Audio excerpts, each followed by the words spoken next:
अमेरिकेकडून भारतीय उत्पादनांवर 25% आयात शुल्क लावण्यात आलं आहे। खुद्द अध्यक्ष डोनाल्ड ट्रम्प यांनी याबद्दल एक्सवर पोस्ट केली आहे। हा निर्णय जाहीर करताना ट्रम्प यांनी बरंच काही म्हटलंय। भारत स्वतःचं जे आयात शुल्क लावतो ते जगातील सर्वाधिक शुल्कांमध्ये गणलं जातं।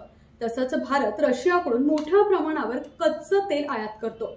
एवढंच नाही तर खूप आधीपासून भारत रशियाकडून लष्करी सामुग्री देखील विकत घेतो।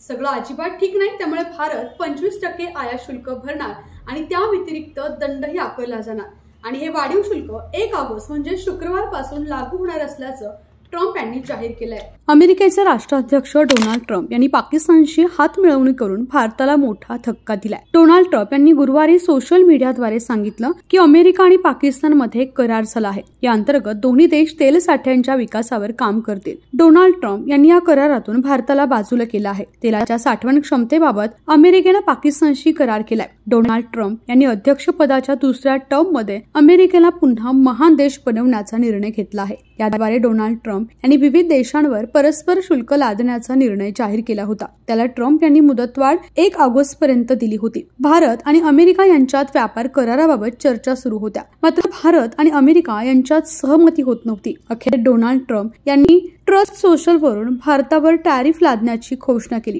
भारताने लष्करी शस्त्र रशियाकडून खरेदी केलेली आहेत। याशिवाय भारत मोठ्या प्रमाणावर क्रूड ऑइल रशियाकडून खरेदी करतो।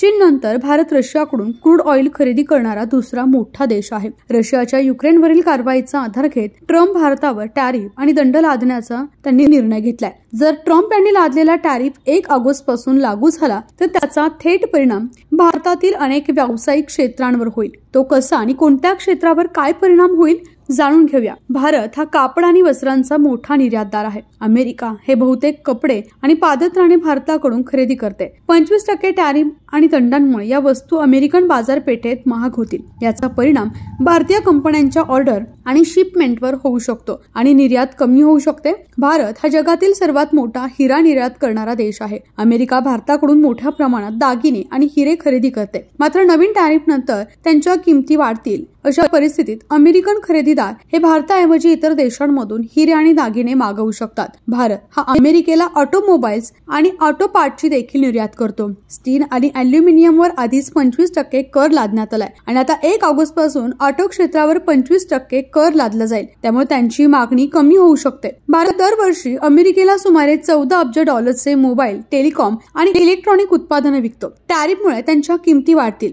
आणि अमेरिका खरेदीदार इतर देशांकडे वळू शकतात। यामुळे भारताची अब्जावधी डॉलरची निर्यात कमी होऊ शकते। याशिवाय टॅरिफचा परिणाम रासायनिक क्षेत्रावरही दिसून येईल। औषधे, सेमीकंडक्टर, ऊर्जा उत्पादने, तेल, वायू, कोळसा, LNG आणि तांबे यासह काही क्षेत्रांना अमेरिकेच्या शुल्कातून सूट देण्यात आली होती, परंतु 1 ऑगस्ट पासून लागू होणाऱ्या शुल्कात या सर्व गोष्टींचा समावेश असू शकतो। त्यामुळे त्यांच्या निर्यातीवरही परिणाम होणं स्वाभाविक आहे। 1 ऑगस्ट पासून भारतावर लागू होणाऱ्या नवीन टॅरिफचा थेट परिणाम भारतावर होईल। तज्ञांच्या मते भारताची वार्षिक निर्यात 2 ते 7 अब्ज डॉलर्सने कमी होऊ शकते। 2023-24 मध्ये भारताने अमेरिकेला सुमारे 77.52 अब्ज डॉलर्स किमतीच्या वस्तू निर्यात केल्या। हा आकडा भारताच्या एकूण निर्यातीच्या सुमारे 18% आहे। अशा परिस्थितीत हा धक्का भारतासाठी खूप मोठा मानला जातो।